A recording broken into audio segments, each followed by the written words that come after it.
All right. So with me today is Anjni Singh, the founder of Cali Active. Thank you for participating in Shop Small Sunday at Noble. I'm really excited to do this with you. Um, so you and I have talked about this a little bit, but the reason we launched Shop Small Sunday is because supporting and empowering each other is really a mandate for us. And I think especially more than any other year, this year has been a mess. And so it's continuing to challenge all of us in different ways. And I think more than ever, we really are in this together. We have to support each other. And so to that end, we're looking to highlight each Sunday different entrepreneurs and creatives who are doing amazing things. And you are doing amazing things with Cali Active. So thank you for doing this. Thanks for Um, having so, me. so you launched in late 2015. Cali Active is a leading premium brand redefining fight gear for the modern fitness market. Cali Active is one of the first fight brands to exclusively target fitness enthusiasts instead of the fighter circuit. Concentrating on quality materials and designs, Cali Active has carved out their own unique niche within the booming fitness market. Anjali saw an opportunity to build a much needed fitness brand for women who enjoyed boxing and kickboxing workouts. So let's just jump right in and tell me more about your launch story and kind of how you started the brand. Yeah, so thanks for having me. So excited to be here. And yeah, it's Shop Small month, so I am a small business, and we launched, yeah, late 2015. And how it all started, I moved from New York to LA, and I was working in New York, branding and product design, and sportswear as well for a lot of corporate companies. Then moved out here to LA with a company. So I was kind of doing the back and forth, and just hit like a point in my career where I was feeling a little burnt out. I wanted a little bit more. It was just like the corporate grind was getting to me. Um, so when I moved to LA, I didn't really know anybody, and when I'm really into just taking different fitness classes or staying active. So I was like, what can I do to meet new people and stay active? So I went to a local boxing gym. I used to do kickboxing when I lived in New York. I was like, you know what? It's been a while since I've done it, but let me try boxing because I had like a knee injury. So I was just still at my corporate job, but kind of knew it was coming to an end, and like what's next, and maybe I should work on some projects to keep me busy outside of the 9 to 5. So just went to this class, and I'm just looking around, and there were a lot. It was like 70% women in the class. So I was like, oh, this is interesting, and I'm like looking around, and everybody kind of had the same gloves and wraps on. It was like that bubblegum pink wraps, and I was like, ugh. And so I went home to find like new gloves because I had like these really old ones, and it just became like this process of sitting on Amazon, and everything was that same bubblegum pink. I was like, I don't want anything like plain because I wanted something to kind of like motivate me to go back. It's kind of like buying a cool pair of leggings, and then you're like, you see these women in these like $100 Lululemon leggings, and then you look at like their gloves, and you're like, really, you didn't want to go the full 100? Like it was just, we just But got no, the I mean, I'm in the fashion business, right? So I can agree with you and say like, hey, an outfit has such an impact on your mood, right? And yeah. so yeah, just if you have like a fit together and you're like, I'm gonna go work out, look how cute I look, it really helps bring energy. So I can imagine it's the same thing. So you wanted to Yeah. be super motivated about working out, you went on Amazon and wherever else you look for gloves and was like, womp womp, there's nothing good here. It wasn't like that there wasn't anything. It was just a lot of everything that wasn't cool or like it didn't appeal to me, That too, right? yeah. So it wasn't that there wasn't anything. It was just all the wrong types of everything, I guess. Like, and I used to work at another brand, and we used to talk about it. because I remember at this other brand, we were appealing to a different demographic. And I was like, a younger demographic. I was like, these kids don't know what this brand is. Like this, they didn't grow up with this brand. To them, there is just words. Like you can't expect to sell this brand to a 13-year-old the way you're selling to a 23-year-old, right? They don't know what these words, it's just words. Mm-hmm. So for me to enter into this space as a fitness person, I'm like, I don't know what these brands are. I don't really know anything about Everlast, you know, and I don't know who the legacy brands are. Like that doesn't mean anything to me, right? And I'm definitely like that social media, you know, 2015, it's like you're getting recommendations from people, even word of mouth. And I'm like, there's really nothing, because the legacy brands just, this is what we have and we don't need to try because this is what it is. So to you, to me, it doesn't mean anything if they're not targeting you, right? So Yeah, totally. it's kind of how it You all just felt like starts. Yeah, there wasn't a brand out there that spoke to you and a lot of right, the other women that were in the classes with you. And so once you identified that right. there was this like need in the marketplace or this like hole in the market, what then prompted you to go like, hey, so I've noticed that there isn't really stuff for me, but then that like next leap to say, okay, I think I'm going to start my own business around this. What made you actually want to start a line and turn this into a business? So that took a while. That thought from like there could be something here to going to let me do a business out of it, right? Like I had already filed like to be a business earlier in 2015. Like the whole thought process took a while before I launched the brand because I was still like kind of tinkering away at it. Mm-hmm.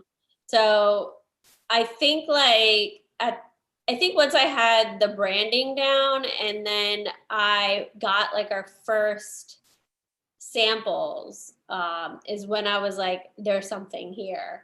So early 2015, I think January, we did a show, like a trade show. So me coming from like, you know, the sportswear world or fashion world, it was like, this is where you go to get business, is you go to a trade show. So we went to a fitness trade show. The problem was every brand in there was yoga, right? So women were getting targeted with like the yoga spin, and then I was just like this like I'm like, you know, the goth girl in the corner with like the boxing gloves. And it was like no one wanted to talk to us. So I was like, okay, like I need to keep tinkering away at it. Like maybe I need to, but the problem was is just that people hadn't caught up to where I was. I was a little like 6 months ahead of where the industry was going to be. So when we launched, I think we tinkered away a little bit more and got refined our samples because we started like sending them away to people and people really liked it. I think once I knew that there was something there was when I would wear my own stuff to the gym, and we had one of the trainers there. He's actually an Olympic fighter. Oh wow, dope. Yeah, he's great. His name is Wayne McCullough. I don't know if he's ever gonna see this, but Hi Wayne. shout out to Wayne. And he's just, he's one of those people who he doesn't care what level you are, and he's just happy that you're there, and like somebody new has found boxing. As he's so passionate about the sport and he loves to teach. So he saw me these hand wraps, and he came up to me. He's like, "Hey, where'd you get those?" And I was like, "Oh, well, I kind of made these." And he's like, "Those are really cool. You should sell them." And I was like, "Yeah, I had a Awesome cosign. Yeah, I was like, all right, if he likes it and he's noticing it, maybe there's something there, So, and he has a daughter, so he kind of understood where I was going with it. So he was like, really like, this is cool that you would try to bring people into this, and yeah, that's where I think it really like, okay, maybe I can make a business out of it. When I really had something was we were trying out a new color of these hand wraps, and initially we were going to sell them to a retailer that shall not be named, but at the last minute, they're like, you know what, we're not gonna buy these. So I was super bummed about it. So I was like, all right, well, we'll just release them on the website. So we teased it on Instagram, and we sold out, I think, about 50 of them in under an hour. Wow. So I was like, okay, like this could be something. And we didn't have like a huge following at the time or anything. So it was just, and then the girls who bought them loved them, and they ended up being like the perfect like billboards for us. Like they were tagging us on social media because there really wasn't anything that really spoke to them. So they were happy to, like look at this and look at, this activity that I'm trying out. So it was, we definitely hit like a nice like niche with the fitness crowd because we weren't really necessarily going for fighters. So the fitness crowd they're always willing to share, and they're always trying to keep each other accountable with different workouts. So it just became a natural thing to be in that space. That's awesome, because it sounds to me like you found this business opportunity through something that you love doing personally, right? And I think as you being a female who was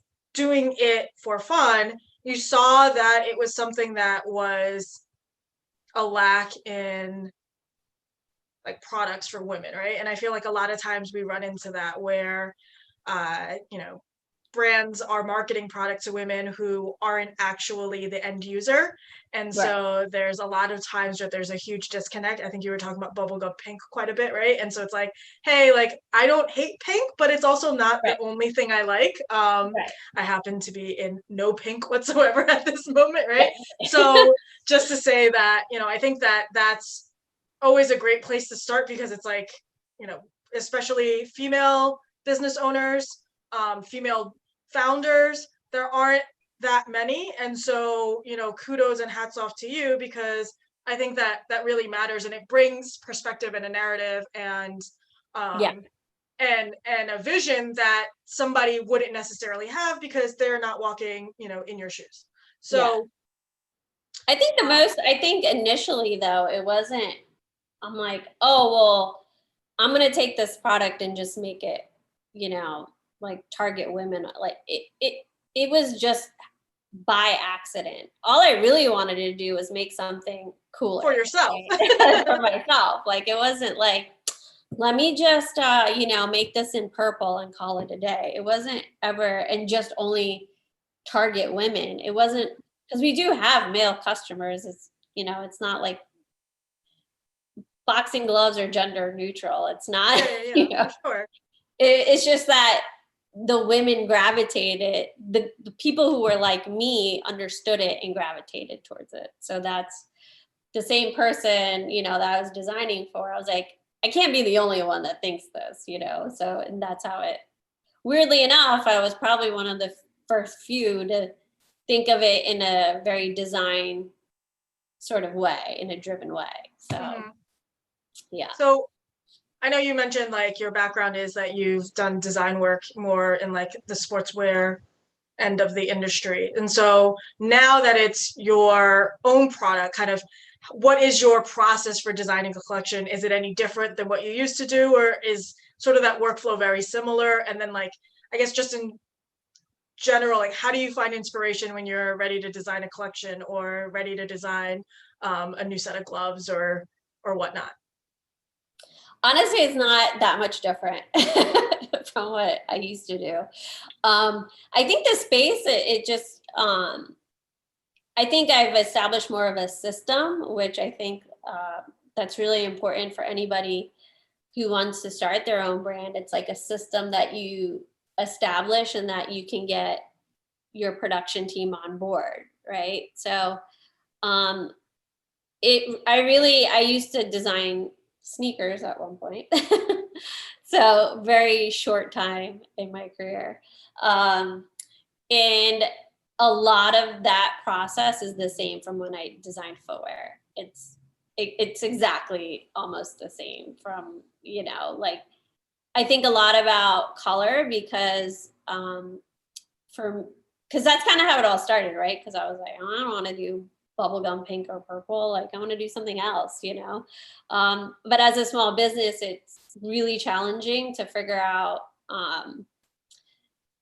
you know, what you can get and what you can't get, right? Mm. So, and then finding those partners to help you, right? So the process is still the same. Like we look at color a lot. We look at trends a lot. I look at the space a lot, like what other fitness brands are doing as far as apparel, because like I said, I would go into these classes and you would see like, women in $100 Lululemon leggings, and there's a special type of person who does like to coordinate, right? So it's like you don't Yeah, want to do absolutely. something that's not going to fit, right? Yeah, yeah, for sure. And just like pushing the envelope, like, one of our biggest things is like metallics that we've been trying to do, and it's just hard because as a small business to try to do something that's a specialty leather or whatever, Mm. um but I know like our customer loves stuff like that, so yeah, the process is the same. We just lead a lot with design and like in quality. Like I'll never put anything out that I don't think is going to be good, or like it's not going to last, so um yeah, quality is also super important. So Yeah, and I think that's like the other thing for sure, where especially because your brand is behind it, and your name mhm. is associated with it, that it really does matter that like, you want to use these, and it's something that you want to be able to say like stamp of approval. I put my name behind that. Yeah. So I totally get that as well. Um, so obviously this year has been a little nuts, Mm. but particularly I feel like the fitness industry has really, really been upended. I think, in the tri-state area, we just started opening up gyms, and you're like allowed to have maybe 25% people inside, and everyone has to be like socially distanced and everything. And so kind of how has the pandemic affected your business? Quite a bit. So we've been bootstrapped from the get-go. I've never, it's all been, personally invested, organic growth for the brand.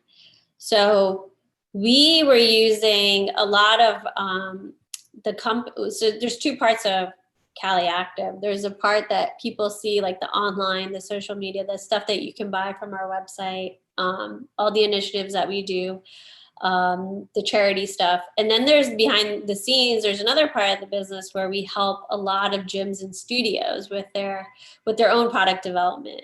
So what happened with Cali Active when we launched, we were mostly thinking of end consumer. So, the person that's, once they buy this and they're using it, that's who Mm-hmm. we always thought about. I never thought to include gyms into that narrative. That organically happened. So we had a gym in New York approach us to help them. They were opening up a boxing fitness gym. So boxing fitness, this term came about, I think, after Cali Active launched. People like to think that that's our, like, that's how it all started, and it's not. That was never part of the plan. Like in any business or in any story, I think things like happen and then you either try it and see if it works or it doesn't. So they approached us and they're like, well, we don't really, we like what you're doing. Can you do that for us? And I was like, well, it doesn't necessarily work that way because we're not a Because gym. wholesale wasn't a part of your model originally. You were Yeah. direct to consumer, Yeah. making a consumer product, and then all of a sudden people have been approaching you and being like, hey, can you build a whole wholesale arm of your business, which is a totally Yeah. different And it wasn't entity. just wholesale. It was, they were like this gym is going to be huge, and I was like, I don't know what that entails, right? I've never opened a gym in my life. Um so I was working with them and they just wanted branded custom stuff, and then they would carry obviously our items in there and stuff. So it was kind of like this collaborative thing that we were doing, but it was a lot of work because they were a huge gym in Chelsea. and they had a really like aggressive timeline. So really I was building two brands at the same time. So they end up opening, and it's a huge opening. And because of that, we ended up getting a lot of that attention, that, you know, hey, we're part of this group fitness thing, you know. So it ended up working for us, because if we placed our product on one person there and they liked it, it's a class of 30 people. So you have 30 people, you know, that you're automatically getting attention from, right? So but it was great for us, like that. I was like, with zero like I was like, we don't really have that much marketing budget, like, so this was great. So all of a sudden you got this amazing opportunity to start a incremental side business, right, from your original. And so in the beginning of 2020, was that like a big percentage of your business? And then all these gyms got shut down because of COVID, and then like what happened? And so that one gym led to a bunch of gyms. So 2020, we started right before 2020. We were like, that model was helping us, right? But I realized, I think year 3, like, some of these gyms are great to work with and some aren't. Like, just like any partnership and relationship, you just are like, this isn't working. So we started like kind of cutting the fat at the end of 2019. So I was already like, okay, we're gonna, by Q3 of 2020, we're just gonna keep the people we like, and then just focus on Cali Active and what we can, and we're gonna open up some more products into the brand. That's what we were working on right before, you know, COVID hit. So we lost like basically that whole second arm of the business. So now we're like, well, we weren't really ready, because that's not how we were really planning it, you know? So it kind of threw me in for a loop, like, okay, like, we don't have that, you know, now we don't have like 40% of this revenue coming in, you know, from the gyms anymore. Because it's not just revenue, it's just marketing too, because working with these gyms was just easy marketing for us. So now you're losing eyes, you know, you're losing. Absolutely. So once that happened and you have your initial like, oh shit moment, then kind of what did you do to pivot, right? So we're now, I don't know, 6 months into this, unfortunately. And kind of where do things stand with you now, and how did you pivot?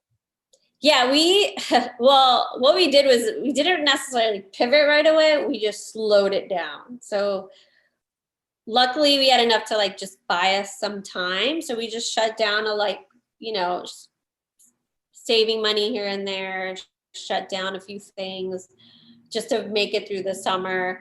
And then just started looking at the space. So we started like, we're not a digital platform, we're a product-based company, but we started hosting a few classes on our Instagram. We started working with some of the trainers and influencers that are in our family. We call it the Cali crew. How, you know, how can we do something together, like workouts online and the Zooms? So it definitely like helped us to start thinking about like the pivoting part. So now, but also too, our factories weren't open. So if I don't care what competitor, if they said that they didn't take a hit in production, I'm like, then they were doing something weird. Because we definitely didn't have anybody, you know, on the floor working on stuff. Our factories are completely shut down. You know, we're still at, I think our production teams are operating with 30% less people. And we have like 2 core teams that work on our product. So now we're like ready to pivot. So we're now doing stuff. We're in development now of items that can help with like the home gym workout. So that's great, because that's the other thing, right? I feel like everyone right now I don't know, it's like the COVID-19, right? Of like, we've all gained weight, we can't move, we're stuck in our homes. Yeah, And so everyone who can't go to the gym and can't work out, I think that's like an amazing yeah, opportunity. Like, please send me some gloves. I need to like punch in the air or do something so that I can get back into my skinny jeans, right? yeah, So yeah, yeah, so definitely. talk to me about kind of like, that's obviously something that you saw with people like home gyms and whatnot. And so what's coming down the pipeline? Oh yeah, so we bulked up on the jump ropes for sure, like the indoor jump ropes. So they just came back. And a lot of our items you can use for like, in the gym. So what was happening was like we did notice a lot of our customers they were buying boxing bags. We don't have any yet. So that is something that we are working on. Because just like how we started with the gloves, it was like boxing bags aren't really cool. Like they're not, No, they're not. I mean, Peloton used how much marketing budget to make a bike in your house look cool, and it's still just a bike in your house. Like I Yeah, don't care what you tell me. yeah. You walk into people who have fun, like that's a bike in your living room. Like, but they've normalized it so much. We're like, it's not a bike, it's a Peloton. So I think that's something we're looking at now because there's nothing sexy about a bulky boxing bag, but the fight and martial arts world isn't going anywhere. That's the thing Hmm. about this industry that I think during COVID, I've come to really appreciate and really love about the industry. And it's one of the things that I sometimes have to remind myself of why I even liked it and why I wanted to build in it because martial arts, just as it says, it's a creative form of an expression of how you move your body, and every culture has a form of fight training or martial arts, right? So you have karate, you have jujitsu, you have kickboxing in Thailand, you have, wrestling. And these are all ingrained in 1,000-year old, cultures. Like I don't think this is going anywhere. It's not like we're going to stop, people are going to just stop punching a boxing bag. It's just training and how we do it is going to look different. And I appreciate that in the industry and all the trainers who are really just bending with it. And we're taking a lot of inspiration from the trainers and the coaches and how and it's hard. Like there are some stories I'm like, it really affected me like through the summer where I think like for a few weeks, like, man, I really feel bad for people who have some of these gyms because there are some gyms that are like fighters like their whole career and it took them forever to open up a space where they just want to give back and teach other people and now they can't do that and this is Hmm. like their lifeblood. Hmm. So that really kind of affected me even though like I said I don't have a gym, but you're only as strong as your industry, right? So you're only as strong as, even though yeah we have competitors and all that, but you're only as strong as the people that are using your products or product adjacent, right? So um, I Yeah, really look at, absolutely. And I think yeah, what you just spoke to is something that it's so important, right? Community, right? So you found yeah, this fitness community and you felt really empowered by it. And it even sounds like you realize that there was this lack of community because people can't go to classes, we can't interact with each other, you know. So it's like you said, I'm not a digital platform, but we started to do programming because you realize like, hey, people are really craving that community. And I right, think um, even just, kind of what you were just talking about, like you're not a gym owner, but supporting other entrepreneurs and other business owners and other creatives, right? Like it's really important to build that community. So yeah, yeah, I totally hear you on that. And I think, obviously this year, I mentioned it earlier when we started, but this year has been nuts. yeah, So yeah. Yeah, and I think especially the fitness industry, I think fitness and restaurants is where Yeah. I feel, have really gotten the brunt of the hit when it comes to COVID. And I really, I think anything that we can collectively do to go eat Yeah. at a, eat outside if you're not comfortable dining inside, or dining inside is not an option, or order takeout or whatever it is, but just like to support all these small businesses who we can only imagine, it's been really, really hard. Yeah, I think that really affected me for a really long time. I May, June, where I was like, oh man, like, but like my community really came through. Like we were able to, because like the happy thing about it is when you do have a brand, as long as we have, it was surprising. Like, I'm like, who's gonna use our products to like, they can't go into a gym, but they found ways, it's like either like their friends, like in their, COVID quarantine bubble, or, they would get their tests and make these small groups of like workout buddies, or socially distanced working out. So it's like they found ways. Do I think it's gonna, but we're also a small business, so we're able to, pivot a little bit better, or we're able to try new things, which is what we're doing now. So to pivot, basically, it's and building more product development. Right now is for us is we're just experimenting,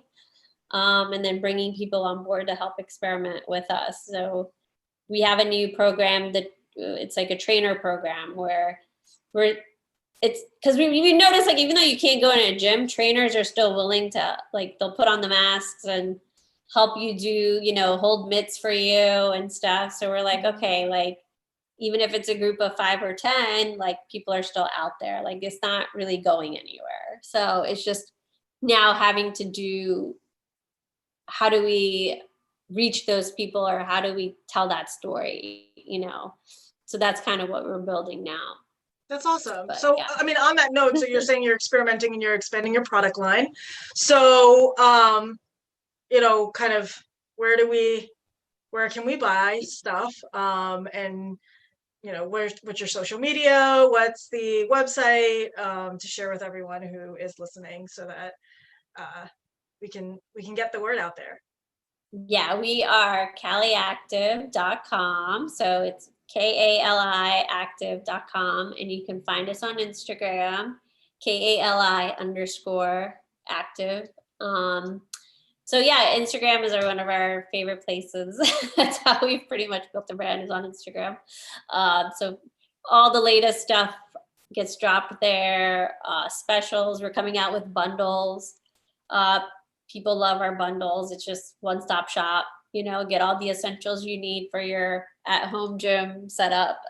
So, and then we're hoping to launch, I think, another 2 new products by the end of the year. So right for the holidays. So it's perfect. Perfect. Okay. So Perfect this would time be to a great shop. gift for Yeah. everybody, because we all probably could use moving around a little bit more than we have been able to this year. So Yeah, definitely. So, Well- and that's the other thing. It's the brand is another way I look at the brand. It's not a fight brand. It's a therapy brand. These are tools to help. Well, yes. Well, then in 2020, we all need to punch something, right? So, yeah, all absolutely. Yeah, I mean, that's what led me to the boxing gym. I was like, well, I can't punch my like coworker. So, like the days get frustrating. They're like, well, this is not acceptable. Well, yeah. I mean, well, then on that note, I think everyone and their mother needs to be punching something right now with gloves on. That is not, yeah, before Thanksgiving. This year has sucked. Yeah.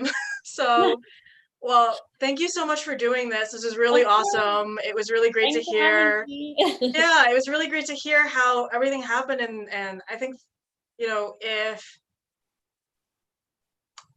I think the thing that I loved from our conversation just now is that a lot of things really came about organically, right? And I feel like a lot of times people think that being an entrepreneur is, I have this business plan and everything is like, this is how it's going to go. And in this moment, we're going to do this. And then when that happens, we're going to do that. And it very rarely really works like that if you're in the thick of it, right?